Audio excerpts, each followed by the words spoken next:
ಚಳಿಗೆ ಖಾರವಾಗಿರೋ ತಿಂಡಿ ಮಾಡಬೇಕು ಅಂತ ಅನಿಸ್ತಾ ಇದೆಯಾ? ಒಂದು ಸಲ ಈ ರೆಸಿಪಿನ ಟ್ರೈ ಮಾಡಿ ನೋಡಿ.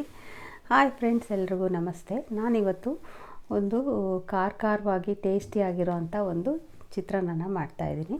ಅದನ್ನು ಮಾಡೋದಕ್ಕೆ ಏನೇನು ಬೇಕು ಅಂತ ನೋಡೋಣ ಬನ್ನಿ. ನಾನಿಲ್ಲಿ 4 ಸ್ಪೂನು ಬಿಳಿ ಎಳ್ಳನ್ನು ತೊಗೊಂಡಿದ್ದೀನಿ. ಒಂದು ದಪ್ಪ ನಿಂಬೆಹಣ್ಣಿನ ಗಾತ್ರದ ಹುಣಸೆ ಹಣ್ಣನ್ನು ತೊಗೊಂಡಿದ್ದೀನಿ. 12 ಒಣಮೆಣಸಿನ್ಕಾಯಿನ ತೊಗೊಂಡಿದ್ದೀನಿ.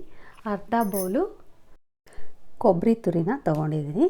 ಸ್ವಲ್ಪ ಇಂಗು ಒಗ್ಗರಣೆಗೆ, ಈರುಳ್ಳಿ, ಕರಿಬೇವು, ಅರಿಶಿನ ಪುಡಿ, ಎಣ್ಣೆ, ಸಾಸಿವೆ ಮತ್ತು ರುಚಿಗೆ ಉಪ್ಪನ್ನು ತೊಗೊಂಡಿದ್ದೀನಿ. ಇದನ್ನು ಹೇಗೆ ಮಾಡೋದು ಅಂತ ನೋಡೋಣ ಬನ್ನಿ. ಅದಕ್ಕೂ ಮೊದಲು ನನ್ನ ಚಾನಲ್ಗೆ ಸಬ್ಸ್ಕ್ರೈಬ್ ಆಗಿಲ್ಲ ಅಂದರೆ ಸಬ್ಸ್ಕ್ರೈಬ್ ಮಾಡಿಕೊಂಡು ವಿಡಿಯೋನ ಪೂರ್ತಿಯಾಗಿ ನೋಡಿ ಸಪೋರ್ಟ್ ಮಾಡಿ ಫ್ರೆಂಡ್ಸ್. ಈಗ ಮೊದಲಿಗೆ ಸ್ಟವ್ ಮೇಲೆ ಬಾಣಲೆನ ಇಟ್ಕೊಂಡು ಮೆಣಸಿನ್ಕಾಯಿನ ಫ್ರೈ ಮಾಡ್ಕೊಳ್ಳೋಣ. ಮೆಣಸಿನ್ಕಾಯಿನ ಸಪ್ರೇಟಾಗಿ ಪುಡಿ ಮಾಡಿಕೊಟ್ರೆ ಚೆನ್ನಾಗಿರುತ್ತೆ. ಒಟ್ಟಿಗೆ ಮಾಡ್ಕೋಬೋದು, ಅದು ಸ್ವಲ್ಪ ಚೆನ್ನಾಗಿ ಪೌಡ್ರ್ ಆಗಲಿ ಅಂದ್ಬಿಟ್ಟು ಮೆಣಸಿನ್ಕಾಯಿನ ಫಸ್ಟ್ ಫ್ರೈ ಮಾಡ್ಕೊಂಡಿದ್ದೀನಿ.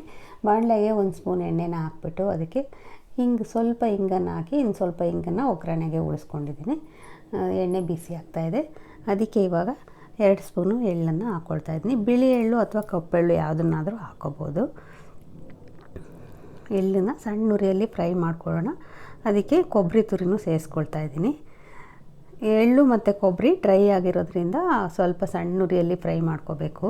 ಅದಕ್ಕೆ ಹುಣಸೆ ಹಣ್ಣನ್ನು ಹಾಕಿ ಬಿಸಿ ಮಾಡ್ಕೊಳ್ಳೋಣ. ಸ್ವಲ್ಪ ಬಿಸಿ ಆದಾಗೆ ಅದಕ್ಕೆ ಸ್ವಲ್ಪ ಅರಿಶಿನ ಪುಡಿನ ಸೇರಿಸ್ಕೊಂಡಿದ್ದೀನಿ. ಎಲ್ಲನೂ ಸೇರಿಸಿ ಈ ರೀತಿ ಸಣ್ಣ ಉರಿಯಲ್ಲೇ ಫ್ರೈ ಮಾಡ್ಕೋಬೇಕು. ಈಗ ಅದನ್ನು ಸೈಡಲ್ಲಿ ಇಟ್ಕೊಂಡು ಮೊದಲು ಮಿಕ್ಸಿ ಜಾರ್ಗೆ ಒಣಮೆಣಸಿನ್ಕಾಯಿನ ಹಾಕ್ಬಿಟ್ಟು ಮೊದಲು ಮಿಕ್ಸಿ ಮಾಡ್ಕೊಳ್ಳೋಣ. ಈಗ ಮೆಣಸಿನ್ಕಾಯಿನ ಪೌಡ್ರ್ ಮಾಡ್ಕೊಂಡಿದ್ದೀನಿ. ಈಗ ಅದಕ್ಕೆ ಹುರಿದಿಟ್ಕೊಂಡಿರೋ ಎಲ್ಲ ಮಿಶ್ರಣನೂ ಇದಕ್ಕೆ ಮಿಕ್ಸಿ ಜಾರ್ಗೆ ಸೇರಿಸ್ಕೊಂಡು ಇನ್ನೊಂದು ಸಾರಿ ಗ್ರೈಂಡ್ ಮಾಡ್ಕೊಳ್ಳೋಣ. ಅದು ಸ್ವಲ್ಪ ತರಿಯಾಗೇ ಇರುತ್ತೆ, ಫುಲ್ ನೈಸ್ ಆಗೋದಿಲ್ಲ. ಒಣ ಕೊಬ್ಬರಿ ಆಗಿರೋದ್ರಿಂದ ಸ್ವಲ್ಪ ತರಿಯಾಗಿರುತ್ತೆ. ನೋಡಿ, ಈ ರೀತಿಯಾಗಿ ಗ್ರೈಂಡ್ ಮಾಡ್ಕೊಂಡಿದ್ದೀನಿ ಎಲ್ಲನೂ. ಈಗ ಒಗ್ಗರಣೆ ಮಾಡ್ಕೋಬೇಕು. ಸ್ಟವ್ ಮೇಲೆ ಬಾಣಲೆನ ಇಟ್ಟಿದ್ದೀನಿ. ಬಾಣಲೆ ಬಿಸಿ ಆಗಿದೆ. ಅದಕ್ಕೆ ಒಂದು 4 ಸ್ಪೂನ್ ಎಣ್ಣೆನ ಹಾಕಿ ಸ್ವಲ್ಪ ಇಂಗನ್ನು ಹಾಕ್ತಾಯಿದ್ದೀನಿ ಒಗ್ಗರಣೆಗೆ. ನೀವು ಇಷ್ಟ ಇದ್ದರೆ ಇಂಗನ್ನು ಹಾಕೋಬೋದು, ಈರುಳ್ಳಿ ಮತ್ತು ಇಂಗನ್ನು, ಇಲ್ಲ ಸ್ಕಿಪ್ ಮಾಡ್ಬೋದು ಇಷ್ಟ ಇಲ್ಲ ಅನ್ನೋರು. ಹಾಗೆಯೇ ಸಾಸಿವೆ ಕರಿಬೇವಿನ ಒಗ್ಗರಣೆನೂ ಮಾಡ್ಕೋಬೋದು.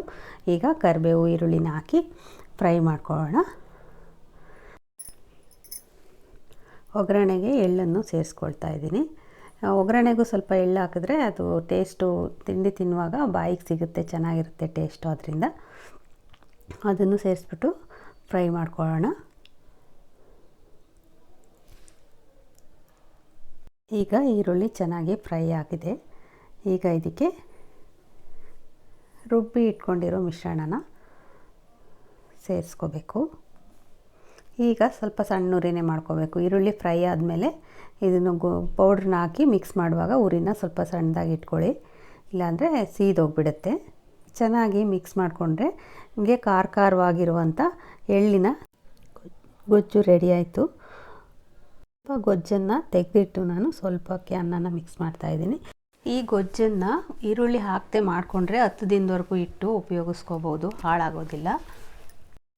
ಈ ವಿಡಿಯೋ ನಿಮಗೆ ಇಷ್ಟ ಆಯಿತು ಅಂತ ಭಾವಿಸ್ತೀನಿ ಫ್ರೆಂಡ್ಸ್. ಒಂದು ಸಲ ಟ್ರೈ ಮಾಡಿ ನೋಡಿ ಹೇಗೆ ಅನಿಸ್ತು ಅಂತ ಕಮೆಂಟಲ್ಲಿ ತಿಳಿಸಿ ಫ್ರೆಂಡ್ಸ್. ಹಾಗೆ ಇಷ್ಟ ಆದರೆ ಲೈಕ್ ಮಾಡಿ, ಶೇರ್ ಮಾಡಿ. Thank you.